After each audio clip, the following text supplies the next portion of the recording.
Good afternoon, fellas. My name is Tommy T. I'm an alcoholic. Hope everybody enjoyed the break. I know I did. A lot of fun. Maybe we'll try to get ourselves a little, well, I'll try to get myself a little more centered here. So, learned this prayer from a guy in Vegas a couple of years back, and I use it sometimes during the day. I'm going to talk a little bit about steps 10 and 11 when I'm trying to practice that pause in 11.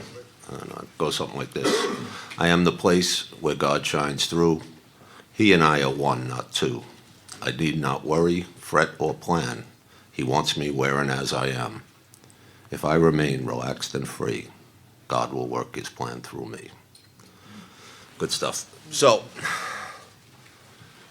we talked about amends, talked about getting into that evangelical stage of recovery when you're on fire.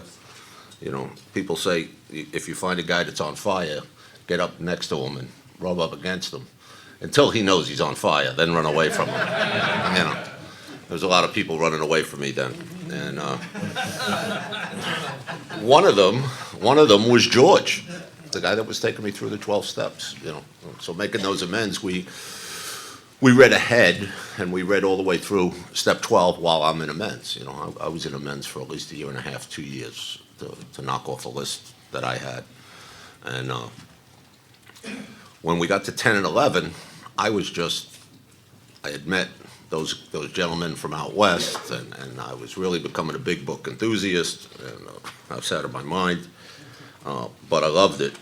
And I started to question George, you know, about how he practices 10 and what does he do with the 11 step. And George, do you do nightly review? Do you want to share nightly reviews? And he's like, you know, Tom, I think once we read working with others, I think you should probably look for a sponsor who's doing this, you know, the way that you expect to do it, because I don't do that. George goes on to tells me, I got a brother I refuse to make amends to. I'm just not bringing him back in my life. And, you know, telling me a whole bunch of stuff. And, you know, he was an 8.5 step guy. That's a big problem here in AA. No, I mean, for the person that's practicing it, you know, they make enough amends to get comfortable. I see it all the time in guys with, you know, 15, 17, 19, 20 years on Staten Island. They just drift back and nothing changes. So they stopped drinking. They made some amends to the ones that allowed them to live a little bit more comfortably. They never experienced the total freedom of this program. They really don't get that spiritually fit to sponsor guys. You know, they're doing, you know, steps 10 and 11, they're not extra credit. They're in the top 12 proposals, right? I mean, we're supposed to be doing this. And I don't like that people take the way that it's written in the book and say that they're maintenance steps. They're not maintenance steps. They're growth steps. We grow in understanding and effectiveness.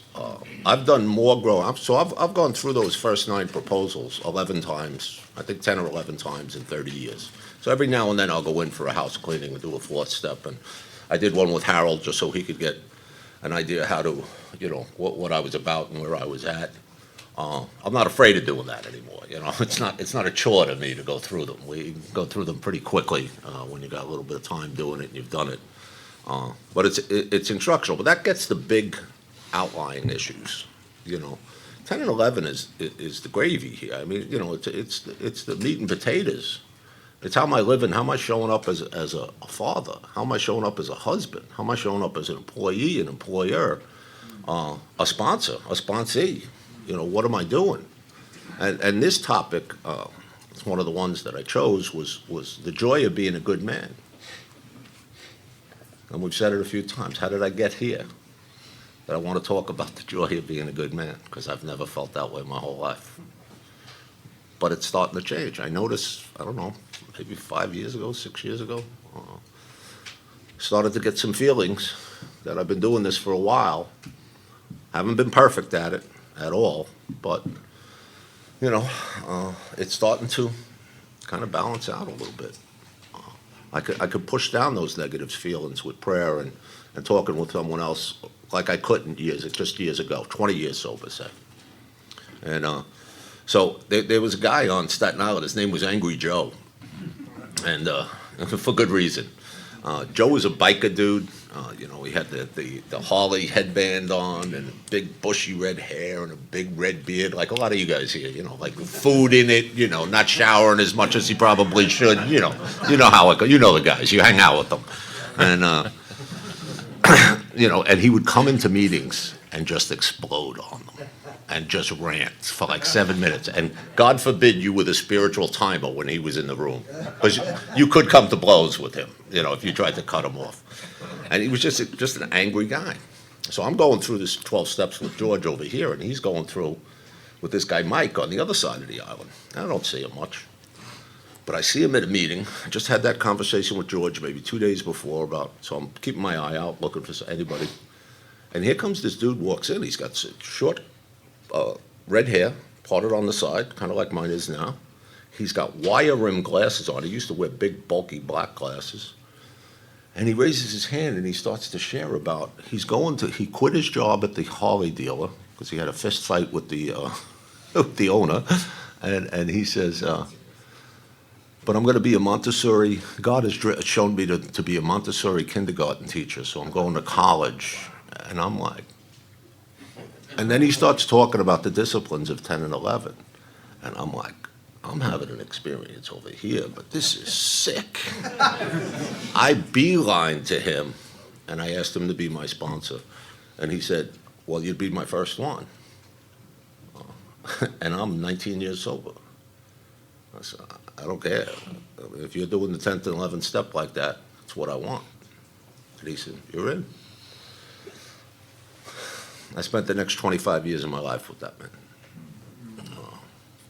And when you spend that kind of time with a sponsor, it's working. It's working for both of you. And that's where I got so disciplined in 10 and 11 was with Joe. That's what his sponsorship was about. It was about that. But it didn't always go smooth for me. I got very mechanical with my program of recovery. I was answering the questions in the big book in our nightly review, and I was praying, and I was giving my best shot at meditation. But I was checking boxes. It wasn't meaningful. I made those last amends. Joe pushed me through those last amends. You know how Joe got me through my last two amends? I had an amends outstanding to Time Warner cable for a hot box. I used to love to watch porn, and I watched every Mike Tyson pay-per-view fight for free, and I just said, like, I don't have to do this one. And the other one was a drill on a construction site. So silly. Yeah. I made 50 of those type amends. But Joe said to me one time, "Are you just afraid to finish anything in your life, Tom?" Oh, it's on. Oh, I'll make them. I'm looking up the CEO from Time Warner and everything, and I'm finishing these amends. And, so he saw me through the completion of them. But he saw me through life. And he was a married man. He had some kids that were estranged for the first 17 years of his sobriety until he went through the 12 steps and took the effort to patch that up. He had some things that were very attractive to me. And he was also very heavy into the service structure because he was one of those guys that didn't drink, went to meetings, and did service. That's how he stayed sober for 17 years, but he was miserable. Now he's a step guy, and he's going crazy. He's just working with everybody. He's doing everything he can, and that was real attractive to me.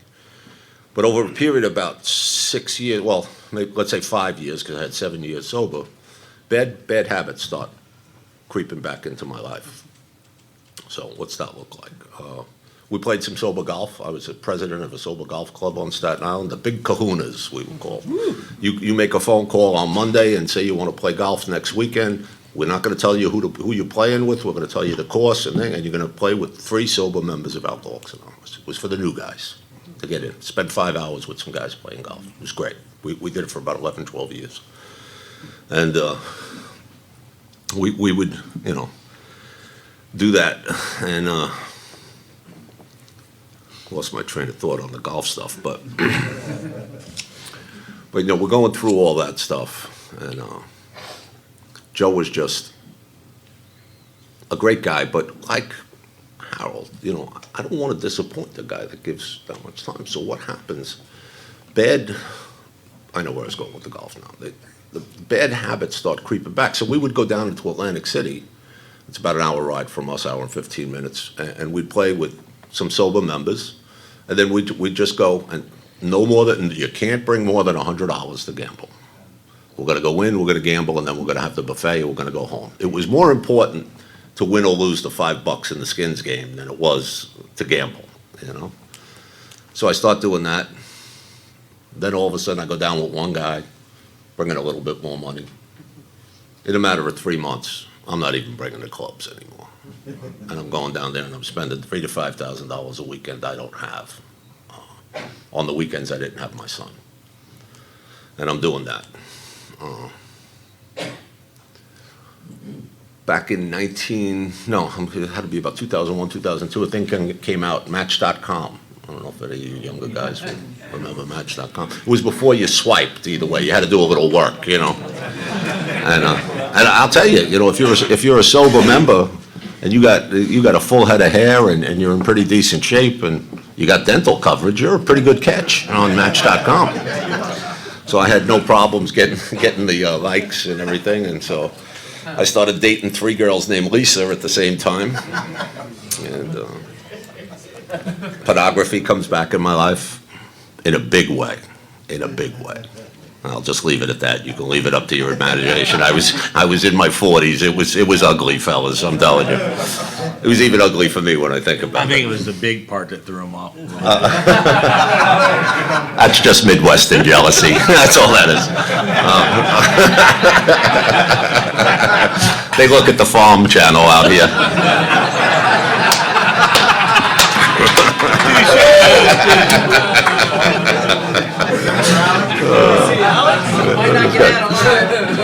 That was good, but I'm doing all this stuff, but that's not even bad enough. I'm not telling Joe. I might tell him I lost a couple hundred. You know, everything's drummed down. I'm not telling him the whole deal. We're talking about 80-20. Sure. I'm 55-45 at best, and 45 is pretty ugly. And doing that, going along. So this new girl comes into the home group. Beautiful body. Crazy as a loon. You know it from the first time you meet her. So she moves in. And no, she had a little time, but it was crazy. And she relapsed in the house, and cops were in the house, and you know. And now I'm coming up on 9-10 years sober. I'm the GSR at the home group. I'm sponsoring 7 guys, and my life is just burning to the ground. I got an order of protection on me in my own home because when she relapsed, I grabbed her by the face and I pushed her back, and her head hit the door. She called the cops. Cops came into my home. We're going to throw me out of my own home. Sick mother upstairs in a wheelchair at that point. I was taking care of her. My son coming over many days a week. And they're saying, I got to get out of the house. I'm not getting out of the house. I can't get out of the house. So I lived in my basement for 7 months with the upstairs door locked coming in through the garage door. That's what 9 years sober looked like for me. I'm not telling anybody. You talk about the bottom. I could see how that guy, you know, would hang himself. But I'm too much of a coward for that. So I don't know what led me to it. I don't remember exactly, but I remember going to Joe's house like a little puppy dog and knocking on his door. I said, Joe, we need to talk. And he said, come on in. What's going on? And I just vomited it all out on him. And Joe, you gotta look at this like howdy-doody looking guy, just tilts his head sideways and said, I had no idea. And I said, that's because I'm a real good effing liar, Joe. And I'm real sorry about that, but I gotta do something about this. It was horrible. I would put that bottom up against what I came in with, easily, because there was no drugs and alcohol to blame it on. I was doing this stone cold sober and faking being a spiritual guru in the home group. It's the worst. It's the worst. And he says, are you willing to go to any lengths again? And I said, absolutely. And we went through this work again, and another list of amends came out of it, like unbelievable. I had to make amends to those 7 guys I was sponsoring for being a fraud. I had to stand up in front of my home group and tell everybody what was going on. It was not easy stuff. But man, since those days, I've had a zest for Alcoholics Anonymous, and it has not faded in 20 years. And I swore off the date, and I swore off the porn, I sworn off all that stuff. I'm gonna get myself straight. I told Joe everything. And when I say everything, somebody just asked me, how honest do you think you are with your sponsor? And I said 95%. I'm a 95.5. And that 5's delusion. That 5 might be an omission of some fact. That 5 might be me just giving you context so you understand why I acted like a dick.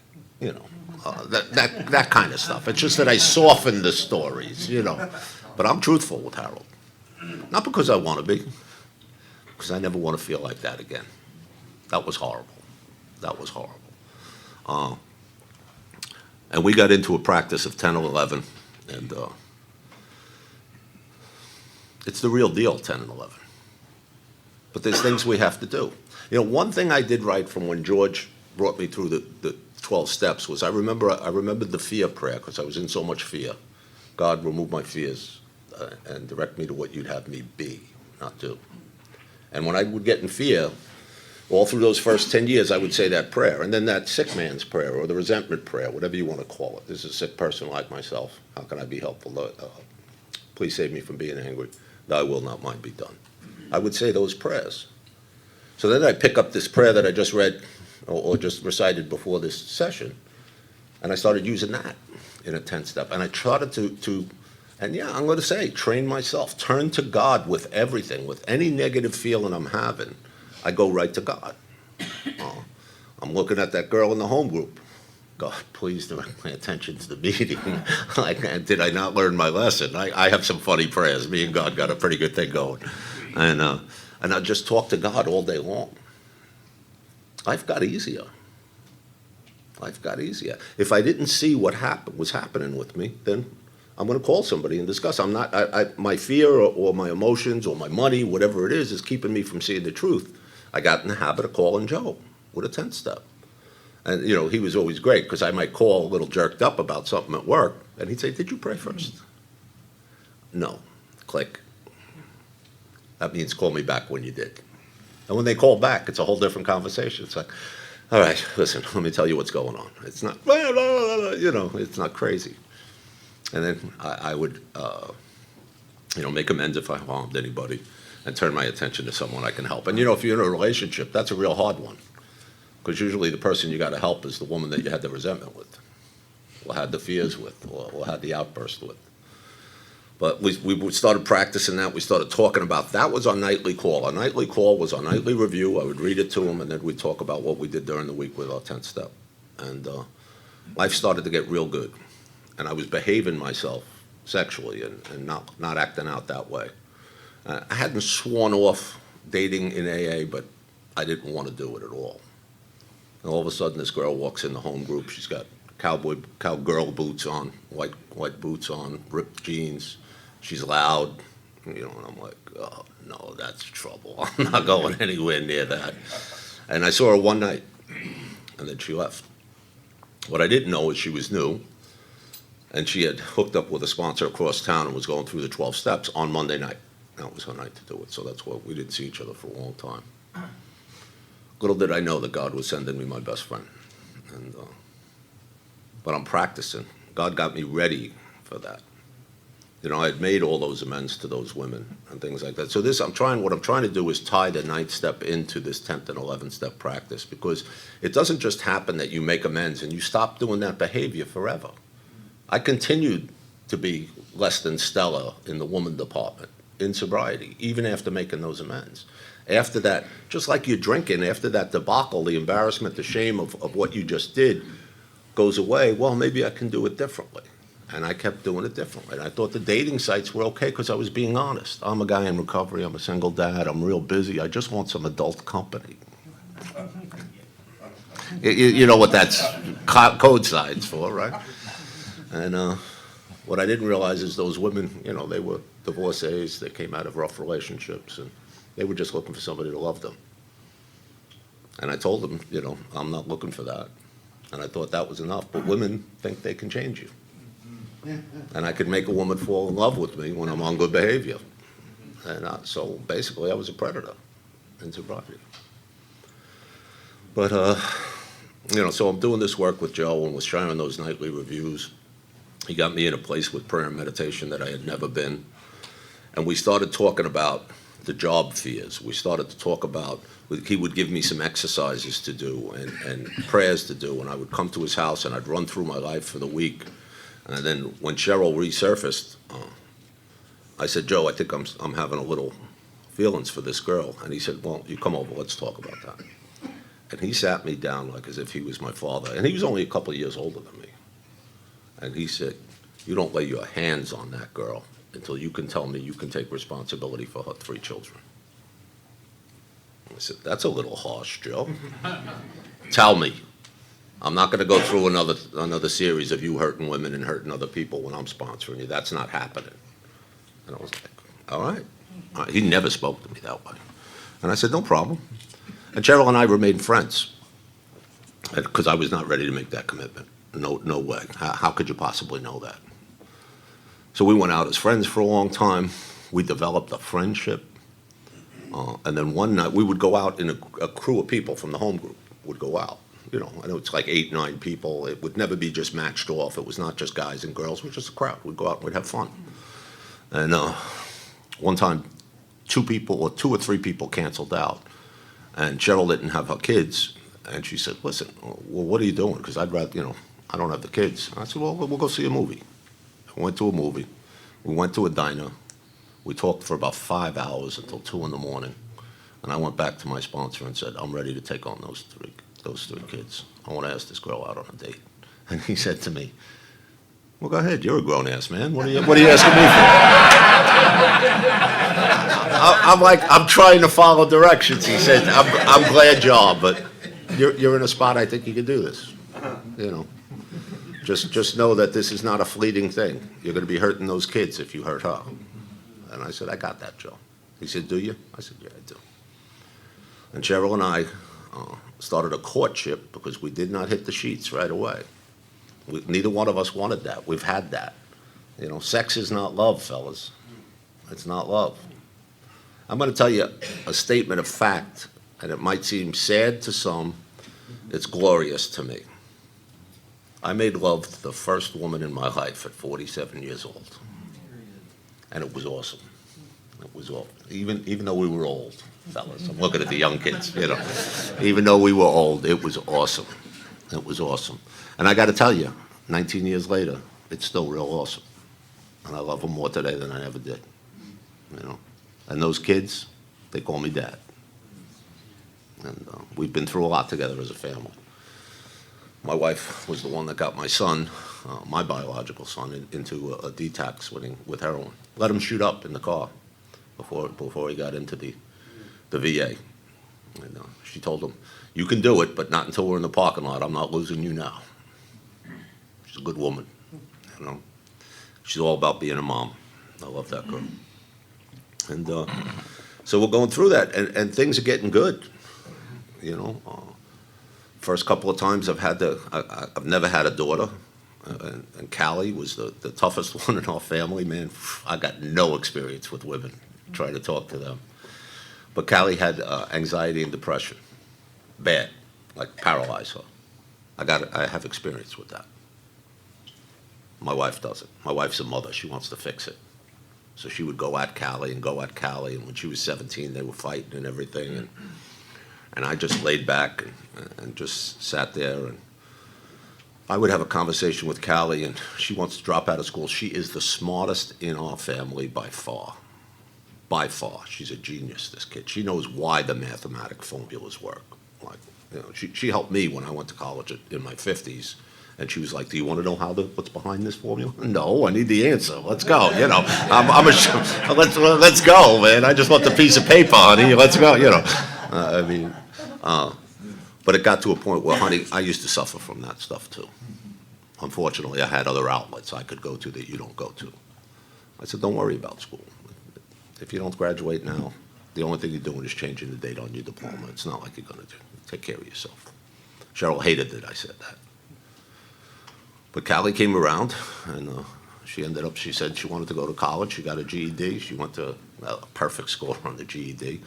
Applied for 5 colleges, wrote a letter why she had to drop out. And she was accepted in 5 of the major schools in there. And she decided to go to Alabama.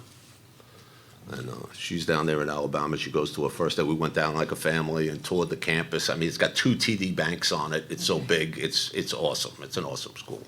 I don't mean to, I know you guys have a little rivalry with them, but, you know, it was an awesome school. But it was too overwhelming for her. But that first day, she goes in there, and I'm coming out of a meeting in the mayor's office, and I'm getting my butt kicked in this meeting, and I'm just like, oh my God, this is crazy. I can't do this. I sit in my car, and my phone rings. It's Callie. I've never gotten a call from her. And she said to me, oh, I just got out of my first class at Alabama. She said, it was awesome. She said, us GED kids, we do pretty good, right? And I said, yeah, honey, we do. There's joy in being a good man. You know, she ended up dropping out. I am the proud owner of a $250,000 Alabama T-shirt. I'll tell you. But me and Callie are like this now. Then she wants me to walk her down the aisle when she gets married. You know, how does that happen? How do we get here? The middle boy, Rob, is a 35-year-old. He just bought a home on Staten Island. He's been living with us for 5 years with his wife and 3 kids in a 16,000 square foot house. It's been a lot of fun. You think you could do that without a 10th step? You can't. 1,600. What's that? 16,000? 1,600. Oh, did I say 16,000? No, that's my entire block. All right, yeah. No, we're not coming for money here. But, you know, Rob was a real closed down kid. His father started a second family and doesn't talk to him much, you know, and that hurts him. And they're very guarded about the men that were in their lives. So it was not easy breaking in with these kids. And it's taken a long time because he was older when I got in the picture. I didn't, you know, read to them when he was in elementary school. He was already in high school, went to the military, went to college, you know. So, but during this last 6 or 8 weeks, I've been going down there and doing manual labor, fellas. I have not picked up a hammer in 25 years, and I'm telling you, it's physically brutal on me. But I've been showing them. I know construction. I know how to do it. I just can't do it anymore. And we've been working together, and the relationship's really good. It's really good. He's talking about his marriage. He's talking about his fears with his kids and stuff like that. Just really good. I just walk out of this. I'm sore as hell. I'm bent over a little bit, and, you know, I shouldn't have carried that last piece of sheetrock, but I'm just laughing. It's just great. There's joy in being a good man, you know. AJ, the youngest, he was a D1 football player for UAlbany, and this kid, he's just a once-born guy. You know, like we always say, he gets along with everybody. He thinks the world is great. It's a good place to live. You know, he's got no problems. You could drop this guy in Afghanistan, and like he'll be drinking beers with the Taliban in no time. You know, like he's just funny. He's a funny, good kid, smart kid. And he sent me a random text, and it was a song by Elvis Shire. Is that a country guy? I think I got the name right. Yeah, my boy. And it's about a stepdad, you know. Ain't got my name. No, it doesn't have my blood, doesn't have my name. But if he did, I'd have the same. You know, I love him the same. And I read this thing, and I'm just bawling in my car. And that brings me to my boy, Brett, who just turned 40. The one I met at 10 years old. And,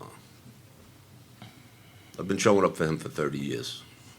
Through a heroin addiction that almost killed him. Through him robbing everything out of my house. Payback's tough, fellas, you know. And I had that experience of thinking, somebody said something about charging on their father's credit card or something before. I was laughing because my son did something stupid one time and I was going to kill him. But I paused, I made a phone call, I sat there, and my sponsor had known my story and said, well, at least he didn't charge $3,000 and take a rental van up to Canada with his friends. I said, oh, that was a good one. Well, I'm glad you told me that, you know, because I was about to kill this kid. I've done so much worse. But I had prided myself for 14 years in my house that I've never raised my voice. Don't brag about something because it's going to go out the window. I don't hear from Brett for a few days. And Callie's boyfriend, live-in boyfriend, is getting thrown out, and he doesn't want to leave, but he wants to talk to me. I'm home from work sick. I got this kid Mark on the couch. He's telling me why he should be able to stay in my daughter's house. I'm like, this isn't going to go well for you, Mark, you know. I'm like, the boys will get you out of the house. You got to move out. I'm trying to talk to him. And after about 5 days, Brett comes walking in the door. And I remember it was a Tuesday. I know that because my calls to Harold is on Tuesday. And then Brett walks in the room, and I said, where you been? I know, what I wanted to say is, where you been? I missed you. What I said was, where the F you been? And he said, I'm a grown-ass man, Dad. I'm busy. Where's my check? Because he had a check delivered to the house. And he walks into the kitchen. The kid's talking to me. I put my hand in his face like, I got to deal with this. I shoot off the couch. I go in the thing. And I said, what the F did you say? He said, you effing heard me. I'm right here, Pops. And now he's in my face. This is only about 3 years ago, fellas. And he's in my face, and I have a moment of clarity. He's a Muay Thai trained boxer. He's like what I looked like at 35 years old. He's a beast. And I just said, this ain't gonna go well. So the best this old man, spiritual guru, could get out of his mouth is, you better back that F up or I'll put this steak knife in your chest. I brought you into this world, I'll take you out, right? He storms out. I am literally vibrating on the couch. Mark ran out. the kid, that problem solved itself, you know. But I sit down on the couch, and I got a tear coming down my face, and I'm just vibrating. I'm like, what did you do, man? Where was the pause? You know, I'm like, oh my God. And I send him a text. I am so sorry, son. I never would mean to do that. I was just so fearful that you were hurt when I didn't hear from you. And he says, I know, Pop. I'm pulled over. I don't feel too good about it either. I said, can we have breakfast? And he said, yeah, tomorrow, or this Saturday. So I'm sitting with that all day, and I'm not feeling good about it. But I got a 5:30 with Harold on Zoom, and I called him, and I don't know how long I lasted, maybe 30 seconds before I just started bawling. And he's like, whoa, what's going on? I told him that story, and he said, Tommy, there's so much more going on with you and your son. This ain't about today. This isn't about today. He said, I want you to write an inventory on the expectations you have for your son. And I'm like, what does that even mean? Like, the expectations. He said, are you willing to do something to get through this? I said, I'll do anything. He said, you pray on your knees? I said, no. He said, are you willing to? I'll do anything. So he had me pray on my knees with my own words in prayer, asking God to show me the expectations I have for this boy. And I did that, and he said, call me back when it's done. God shows up in pen to paper with me. So I didn't even know what I was looking for, but 7 expectations came out on that paper that day. And I called Harold back with them, and I remember the first one pretty well. It said, I expect my son to go back to AA. See, he's sober 12 years, but he hasn't been in an AA meeting since COVID. I expect my son to go to AA so he can stay sober, and I won't lose him. And that is 100% true. But the pen kept going, because I want him to do the work on me, not being there for him, that I've done on my father. It's all about me. Where the hell did that come from? And I had to share that with Harold. And he suggested, and I took the suggestion, well, show him what your expectations are for you next time you talk to him. And I was going to have breakfast with him that Saturday, and I brought that list with me. We sat down in a way that we've never done. You know, I don't know if it was man to man or whatever. He's still, you know, very much my son, but I just prayed before I went, and I knew, you know, whatever's going to happen is going to happen. You know, I'm going to listen to this kid today for once. I'm not going to be the dominating guy at the table. And I did that.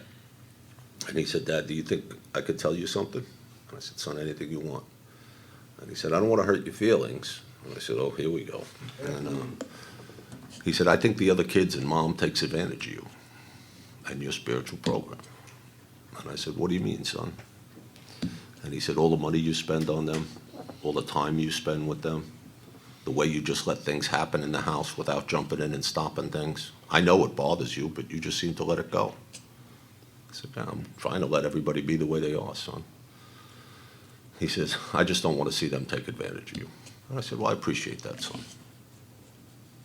But I want to give you a little another take on that. Are you willing to listen? And he said, yeah. And I said, son, I burn with guilt every day for not being there for you. For those first 10 years of your life. And he said, stop, Dad, you're the best dad ever, all this stuff. I said, let me finish. You know you have a brother, Matthew, that I've never met. That still eats away at me. And so if I can be your father, if God's given me a chance to be a father to these kids, will you allow me that grace? And my son started crying. I said, I never looked at it that way, Pop. You do what you got to do. And it's different with me and him. And that's only 3 years ago. You know, and we were close before. But now there's a bond there with me and him you couldn't break. You couldn't break. We laugh all the time. The guy is following in my footsteps as an engineer now, and I couldn't be prouder than that boy. That man. He's a man now. But fellas, there's joy in this. It takes for me, it took time. But this stuff is healing within me. And I'm telling you, I don't think I'm faking this anymore. This is the man I am, not the man that I told you about. The guy that did those things 30 years ago, 50 years ago. I'm not that guy anymore. I don't think I have that stuff in me. I think I would drink first. I would drink first, and I don't want to do that. So I stay close to guys like Harold, and I stay around you guys, and I try to practice these principles in all my home occupation and affairs, with an emphasis on home. Because, you know, being a spiritual guru here and dating 3 girls named Lisa is not a good path. It's really not. If you're not paying attention to family, Joe used to say, your program, you're full of shit. And he didn't talk that way. So, you know, mend those relationships, show up for your family, and all of a sudden you just start thinking like, maybe I can do this. God's help and AA's help. That's a good place to be. That's all I got.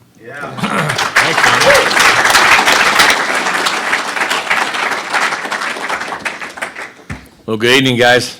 Harold Alcoholic. It's great to be here. Thanks, Tommy, for getting real and sharing what that journey looks like today. We're talking about, the topic is the joy of being a good man and trying to integrate 10 and 11 practice into that, and what does that look like. And you know, at this point of our recovery, or at least when we start this phase, it's no longer about not getting arrested and not drinking. You know, it becomes about stewardship. This is what we're trying to do with our sobriety. It says here on page 84 of the big book, right after the promises, and I love this. It says, we are these extravagant promises. You know, this new way of life, this new response we're going to have, this hopefully a new character of life, who we are. And it says, we think not, they are being fulfilled among us, sometimes quickly, sometimes slowly. But here's the 13th promise. I call it the 13th promise. They will always materialize if we work for them. You know, they always will if we work for them. So we got work to do, and it's ongoing. And this brings us to step 10, which suggests that we continue to take personal inventory. And when we were wrong, and we set right any new mistakes as we go along, we vigorously commence this way of living as we cleaned up the past. And I love this because this is really sets the stage for it. We entered the world of the Spirit. So, you know, you're no longer living in the world system. You know, you're living in the world of the Spirit. So our next function is to grow in understanding and effectiveness. And those are, the word effectiveness was probably Tom's most favorite word. You know, if Tom would have you do an inventory so often or not, whether it was your home life, it was your business life, it was whatever, it's going to center around that word. How effective are you at what you're doing? You know, if you don't like what's going on, you know, first you got to inventory it and then ask the question, What am I doing? Is it effective in my house, in my job, in my career, in AA, in service, whatever? Is it effective? And I think that's always an important thing because, we're going out trying, it's about stewardship today, at this stage of our life. We're trying to be the best dad we can be. We're trying to be the best employee we can be, trying to be the best sponsor, the best service member, knowing that we're fatally flawed and we're going to make a lot of mistakes and we're going to fall down.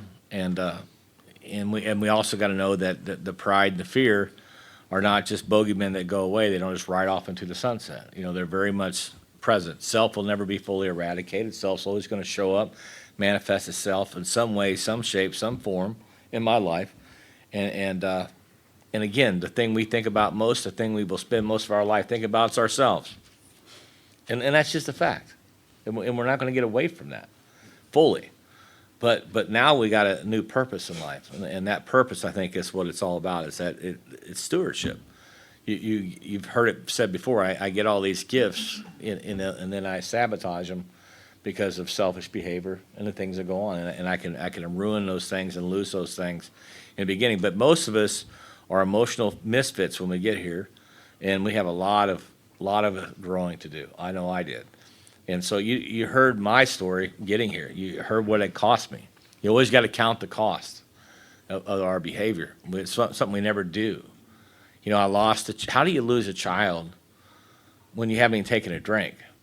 You haven't drank in 3 years, and you're sitting, and the court is convinced because of your past, because of who you are, your integrity, your record, even though you got little glimpses, little sprinkles of a new life, it's still not enough to convince a judge that you are the best fit to be in this person's life. And then to have that verdict hammered down on you while you're sober, while all the people you love are sitting right in front of you, and you're absolutely powerless over all of it. And you get crushed. That girl was born June the 6th, 1990. Her name is Megan. So all those years later, I would love to tell you some nice, warm, fuzzy story about how that turned out, but she married that guy. They adopted her. They went on to have 2 more daughters, and he's been with her ever since. Those two have been together ever since, that husband and that wife. She went to Mizzou. She graduated with honors. She's in marketing. She's a mom now, has 3 kids, married a naval attorney, has an amazing life. When she turned 18, Tom and I did our step work, our 9-step approach to try to at least make amends for not being there, for being sabotaged. And it was page 62 says, when we look back on our lives, we see where we made, decisions based on self, which later put us in a position to be hurt. Well, sometimes that has a very lagging period. Well, that lag followed me right into Alcoholics Anonymous.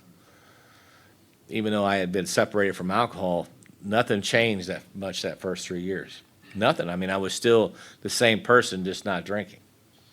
There was parts of me that changed, but I was still selfish to the bone. I was still thinking of myself only.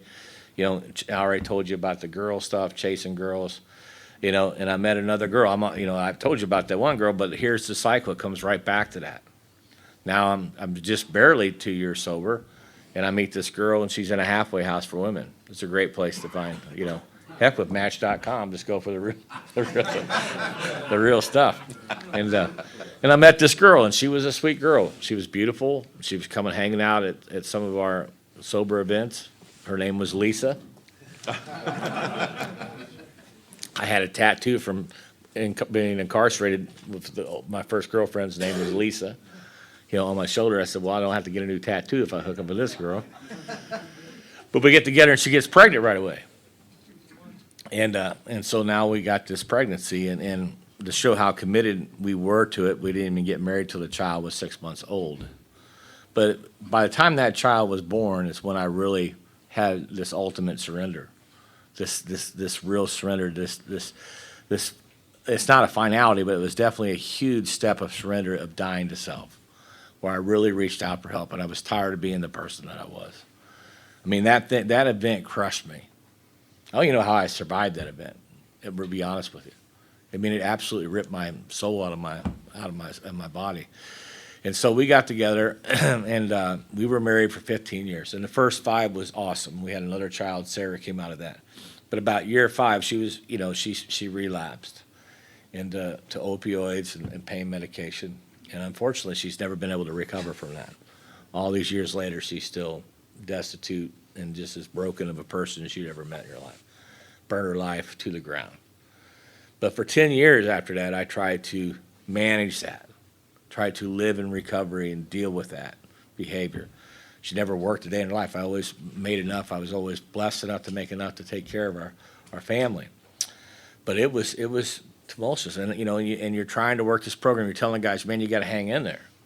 Guys you sponsor that are wanting to bail as soon as the first time it sprinkles on their car, they're wanting out of the relationship. So, man, you got to hang in there, because the last thing I ever wanted to do was be divorced. I just wasn't on the plan. It wasn't something I wanted to do. I was really trying to turn a new leaf. But here's this gal, and she's as broken as you can get. And then finally you get to the point where you don't even want to drive it. You don't even want to pull into the driveway. You don't even want to get out of the car. Because you know what you're going to walk into. And it was just really hard. And by the time I got to that 15 year, I was just done. The girls were old enough, and I just, through sponsorship and a lot of marriage counseling and a lot of other stuff and a lot of things trying to help us, the decision was made, I can't do this no more. And so I stepped away and moved on in life. I've never regretted that decision, but I regret, that I even had to get to that. But again, when you make decisions based on self, you later put yourself in a position to be hurt. I put myself in that position. Both of those positions. I didn't call my sponsor and say, hey, I'm thinking about hooking up with this guy. What do you think? I call after the forest is on fire. I don't call before when I'm striking matches. The forest is already full of flames. What do I do? And you know what I'm saying? That's how we are, and that's how I was. But I learned a lot out of that. And despite that, it forced me to try to be better than I was. So, I didn't do anything for a handful of years after that. I just did my deal, went to school, worked, went out on a few dates, but nothing special. But I had shifted. That old me just wanting to hook up and hang out. That was already really starting to die in my life. And then I met Susie. Most of you know Susie. And she's awesome. But it was the same thing with what Tommy laid out with Cheryl. It was just, we're going to be friends. And we're just going to do that. We're going to court each other, actually go on dates and get to know each other.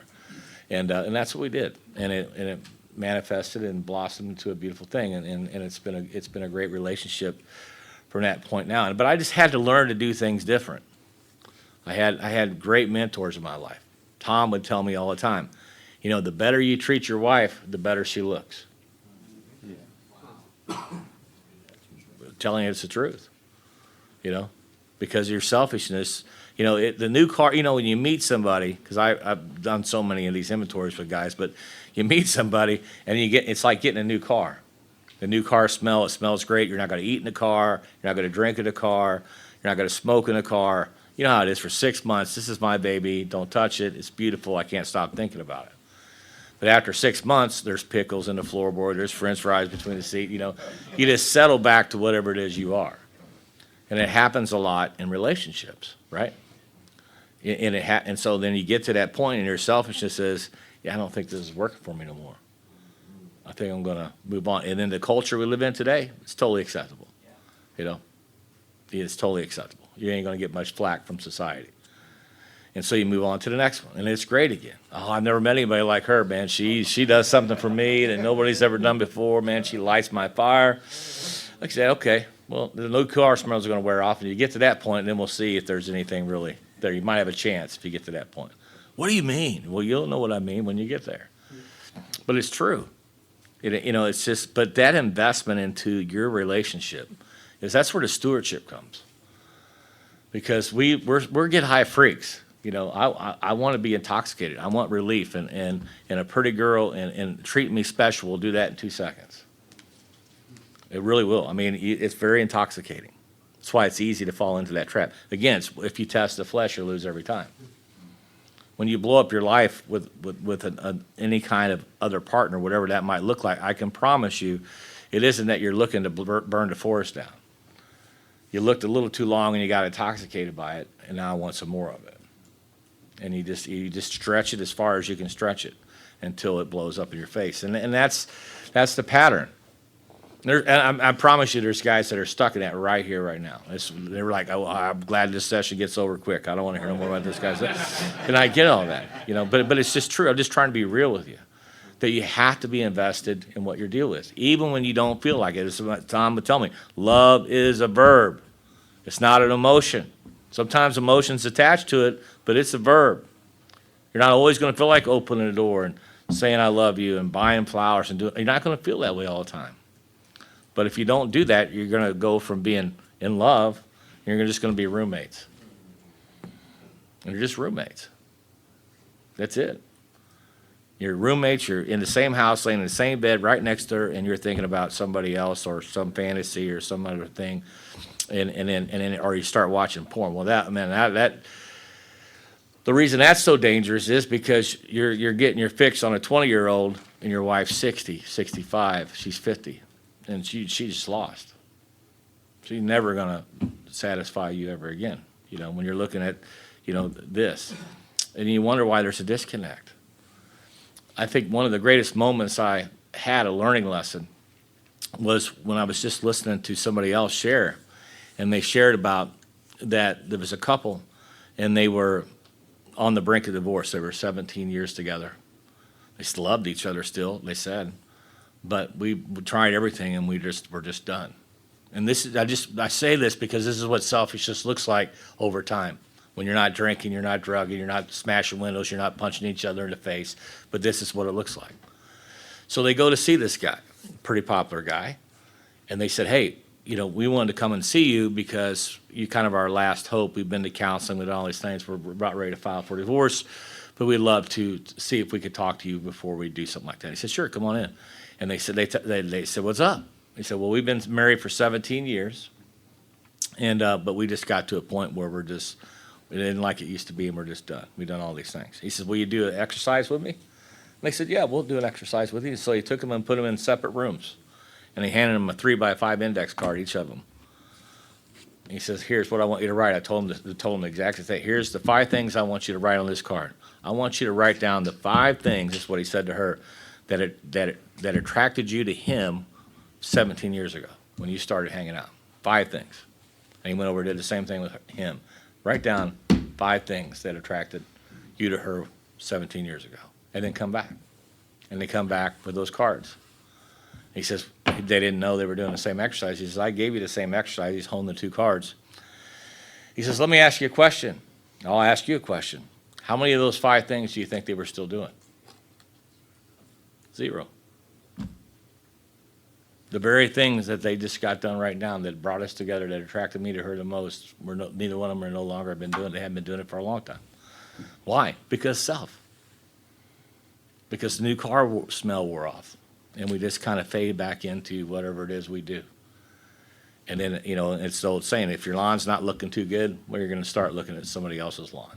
You're going to start comparing your marriage to them, even on sitcoms, even on movies, even on shows. And this emotional affair starts. You're wishing your marriage was like that. And then, and then sometimes that emotional affair is much more worse than the physical.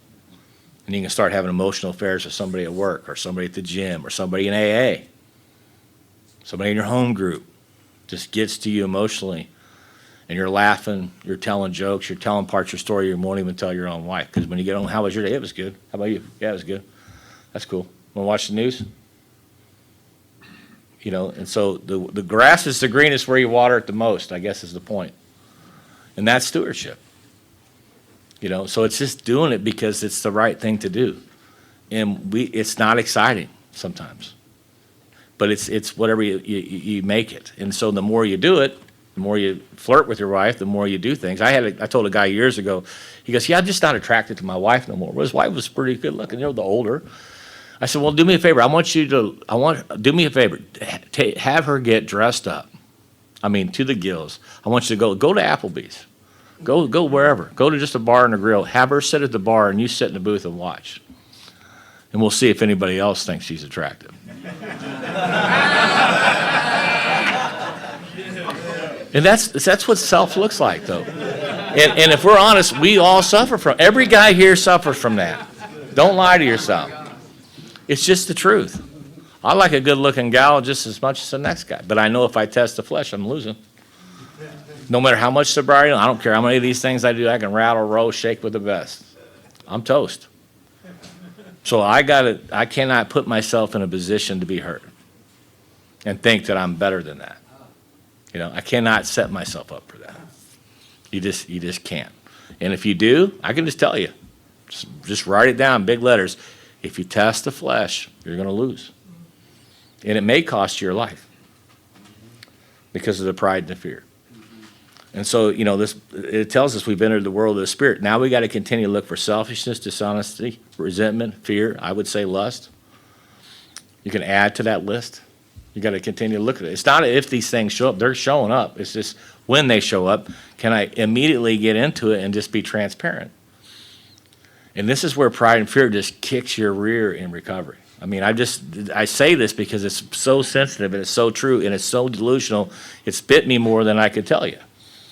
Where a little stuff goes on and you just try to just muddle it down, I'm not, the fire started, I got it out pretty quick, and I could manage the fire. I could contain the fire, I think. That's the delusion. And then next thing you know, the whole thing's on fire. And you may not survive it. You may burn to death in the process. I do, do a lot in the prison system. I do a lot in treatment centers. That's where I spend a lot of my time in different places. And I do a lot of this kind of exercise with guys a lot, trying to get them to understand how self works and how delusional we are.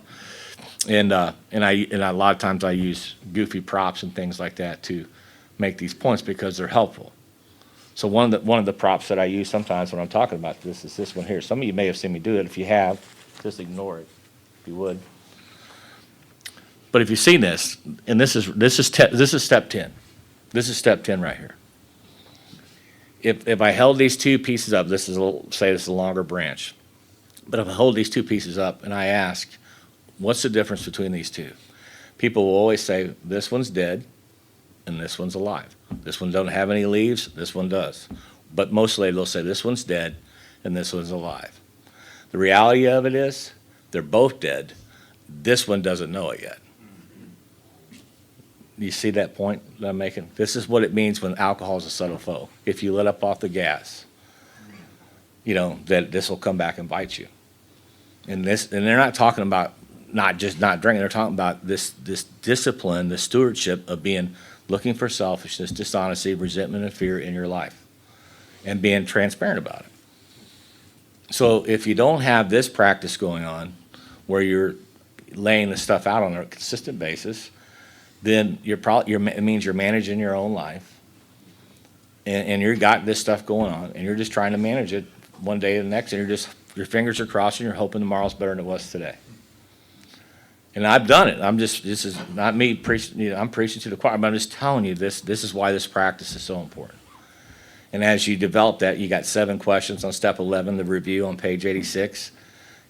That when you wake up, this is the stuff you need to start looking for. Was I selfish? Was I dishonest? Was I resentful? Was I afraid? Was I lustful? Was I these things?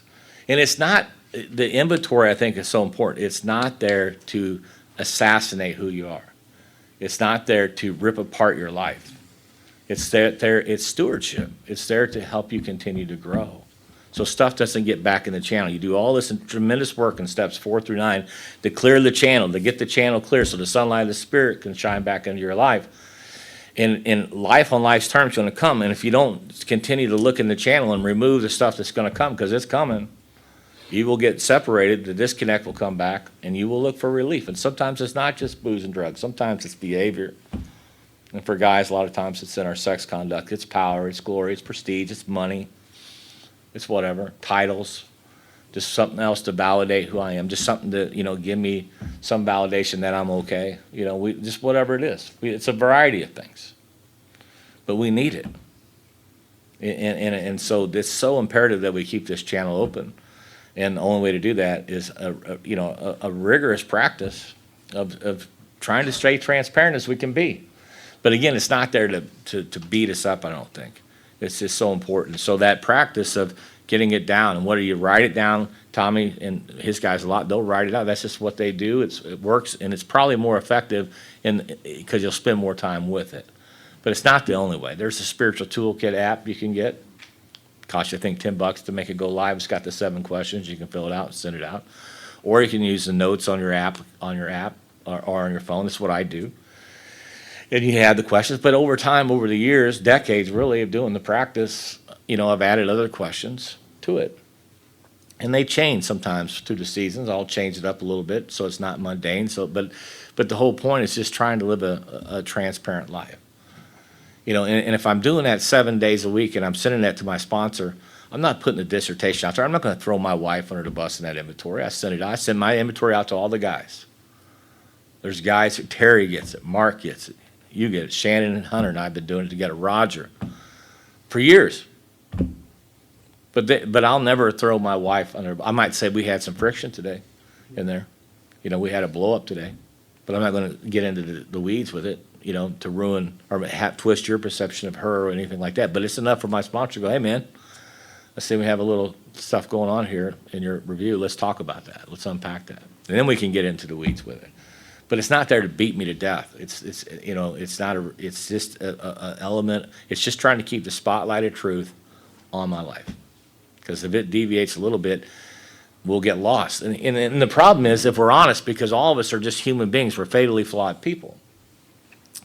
And we all are tempted, every guy here has done this, we're all tempted to do it, but I'm just telling you, if you walk around with trying to have 1 foot in the light and 1 foot in the dark, you're going to be in a really tough spot, because you're going to have too much light in your life to enjoy the dark, and you're going to have too much dark in your life to enjoy the light.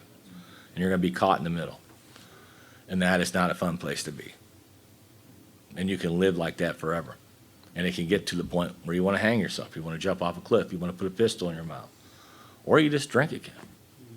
And then you do that. Because that's where my dad got to. He's just tired of the pain, tired of the race. So he took his life. And so that's why we have to do those things. But it reminds us that it's a subtle foe, that it's there. It'll come up and it'll bite us when we don't think it can, right? And that's really what we're trying to do. And then it reminds us that we vigorously commence this way of life, right? We cease fighting anything. We're not sworn off. It happens because it's God done it. It's God's grace in our life. It isn't anything we've done. We just got disciplined. We got willing to live a certain life. And then we have really a daily reprieve contingent on the maintenance of our spiritual condition. And every day is a day we must carry the vision of God into our activities. Every day is. So, we're living for a bigger purpose. We're living a purpose-centered life. I have a reason to get up. Our buddy Bill would say that the first 11 steps are 10% of the program. Wow. It's all about step 12.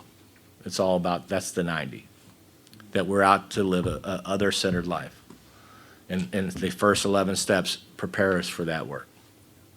But it's not about just things going my way or getting some money in the bank. No, it's about for you to carry God's vision into your life. How best can I serve thee? Thy will, not mine, be done. These are the thoughts which must go with us constantly. And we can do that if we exercise our willpower along this line. It is the proper use of the will. I love that, in the book. But then it goes on and says, much has already been received about receiving strength, inspiration, and direction from him who has all knowledge and power. If we have carefully followed these directions, we have begun to sense the flow of his spirit into us. And I think Tommy was doing a great job of talking about that. To some extent, we have become God conscious, that there's more to my life than just me, and there's a purpose. We've begun to develop this vital sixth sense. I love that. Vital sixth sense. What is the sixth sense? Someone asked you that, what is that? What is the sixth sense? You got your 5 senses, what's the sixth one? Y'all seen the movie, The Sixth Sense? What was the main theme in that movie? I see dead people. Basically, I see something nobody else sees, right? The sixth sense is I can see God's fingerprints on a lot of things I could never see it before. I can see God working in my life and your life when I never could see that before. It's vital that I had that kind of consciousness, that I'm looking for where God's showing up in my life and your life, and trying to create an environment that I think this is where being a good man really centers on. Am I creating an environment wherever I'm going where spirituality has a chance to do what it needs to do, that the Holy Spirit can do what it needs to do? Am I doing that in my home group? Am I doing that at this conference this weekend? Am I doing that everywhere? Am I creating an environment, that makes a difference? Am I loving my wife to the degree that she knows God is real? Do I treat the people in my life that they know God is real? Do I walk into a space like we did yesterday to that treatment center where they have hope? Because you can't transmit something you haven't got. So do you got it? And if you do, it'll flow through you, and it's powerful. And this is what this is all about, that we can't maintain that if we're stuck on self. If lust, resentment, fear, all that stuff starts, I'm done with that. I'm back to running my own life, doing my own gig, and then I'm going to look for something worldly for relief. It's just the mathematics of it. It isn't about being smart or not smart. It's just human nature. I want relief. I don't like pain. The great disconnect equals pain equals relief. And Tommy didn't like me smack myself in the head earlier, so I'm going to smack him in the head. But you know what I'm saying? It's really true. So let me get into 11-step practice, and so that starts, with review. So how many, you think about prayer and meditation, but it's saying if you want to pray and meditate, you better make sure the channel is clear. Or good luck with that, because you're going to be thinking about your resentment or her or whatever, the 3 Lisas or whatever you got going on in your life, right? And you will. I mean, that will consume you. There won't be no prayer and meditation. And prayer is just, it's a process. Coming to AA and saying the Lord's Prayer was a big deal in the beginning for me. Hadn't prayed like that in a long time. Saying the Serenity Prayer, then them cheesy little prayers. Just go and ask God to keep you sober and thank Him at night. I did all those things. But when I really started to have this flow of the Spirit into me, I was really trying to get into a real intimate practice of praying. And I got tested for the first time. When my first year I was able to go deer hunting. And I was with my buddy Benny. And Benny was just a hillbilly like me, man. He's about a year and a half sober longer than I was. And we go up to northern Missouri to go hunting, and we stay at my buddy's house, and he puts us in this room. He says, here's your room. You got one bed. Here's a bed on the other wall. See you guys in the morning. So we go to bed, shut the lights off, and I'm lay down, and I got a routine of praying on my knees. But I've never done it with somebody else in the room, the way that I like to pray. So I can't. I'm paralyzed. Paralyzed by fear of what he's going to think of me. Little did I know, he's over there having the same battle between his ears. So spiritual warfare is full blast, but you could hear a pin drop in this place. And this went on for some time, but eventually, in the pitch black, I'll never forget it, he's laying over there. It's just dead silent. He says, "Screw you, I'm praying." And I said, "What?" He said, "Screw you." He's all pissed off at me because he's built up this huge resentment. I haven't said anything. And I was laughing because I said, "Man, I'm over here thinking the same." He goes, "Screw you, man."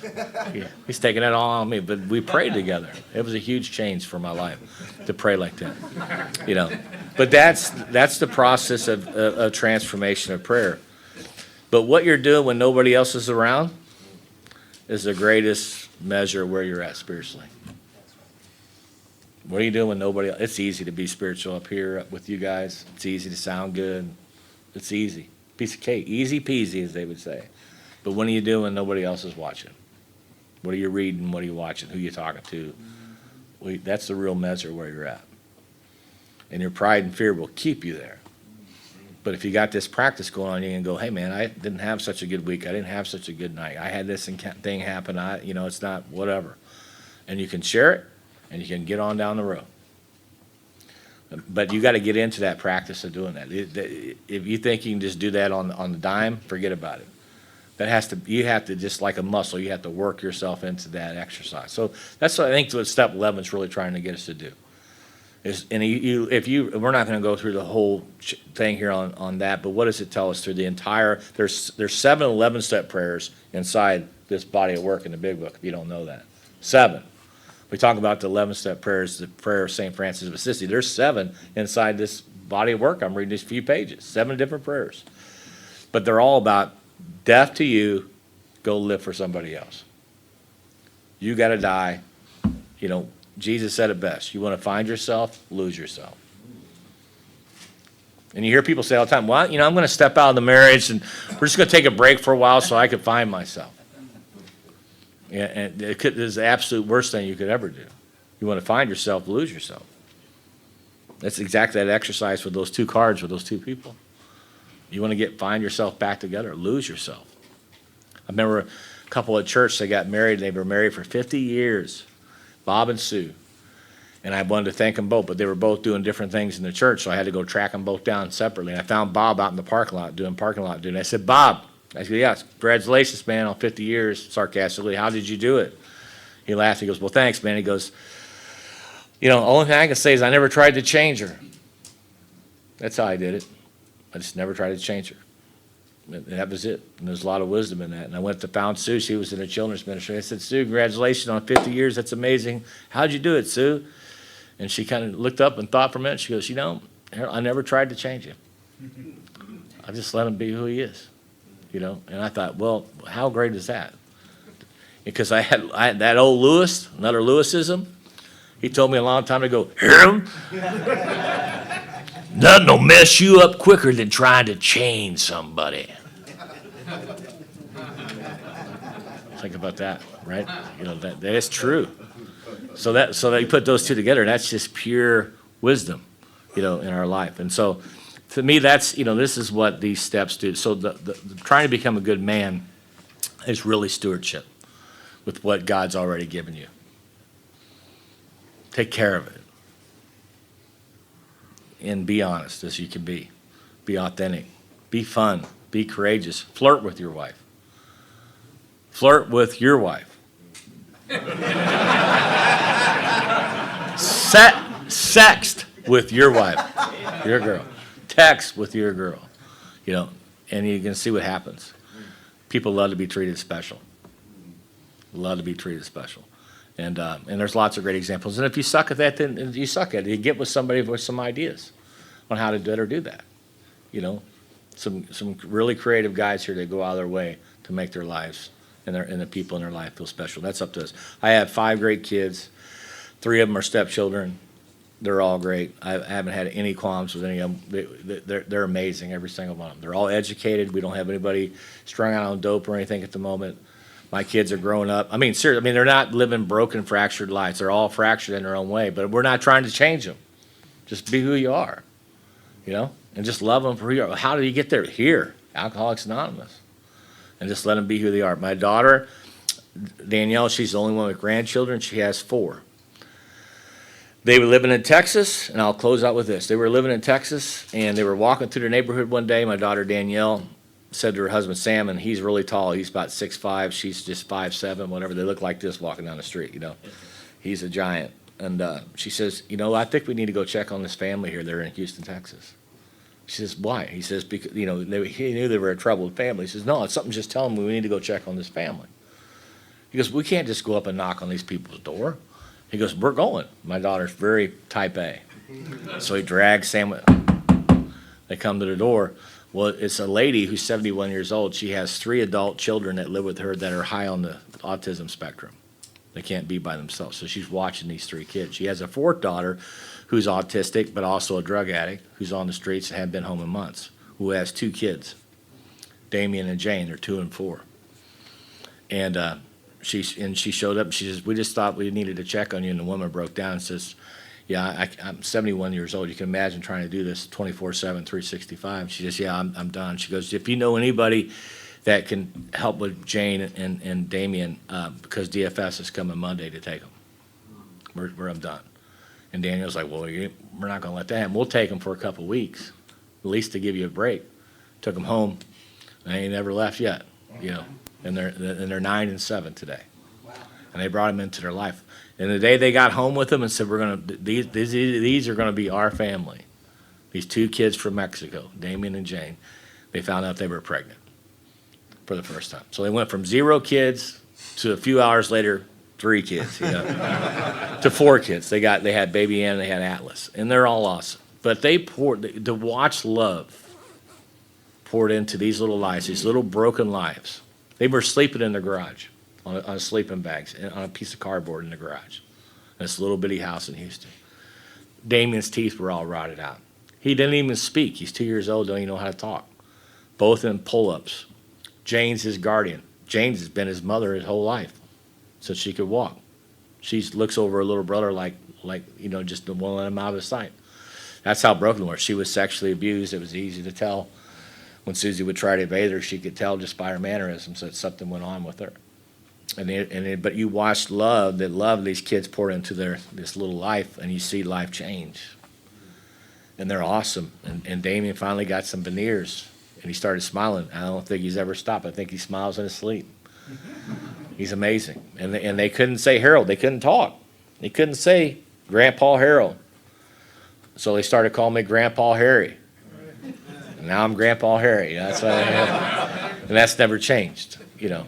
And she's 9, and she's got a cell phone now. Doesn't get it all the time, but she's got it. But she'll text me or FaceTime with me, the little one. She'll have her earphones down. We're just talking smack. You know, she's got this Broncos gear on. She knows that rubs me the wrong way. She'll wear that stuff just to be, an adversary to me. But it's a beautiful life. And so I'll close with this. My daughter, last Father's Day, wrote me a beautiful Father's Day card.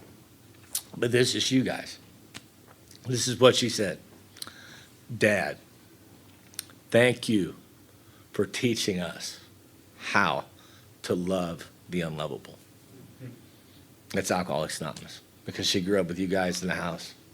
Lots of players in our life that grew up, lived in our house, were in our house, a part of our family, drunks, getting sober, turning their lives around. She had a front row seat to all of that. Mark's sold her cars. Mark's done her right in helping her in her life many times in different things. We have a great life. It is a joy being a grandpa. It's a joy being a dad. It's a joy to be a husband. I'm not perfect at any of those things, but you show me how to do that. And I'll close with what my buddy Sterling in Nebraska always says. He closes every AA talk this way. He says, I can promise you standing here tonight that I am not the guy God still wants me to be.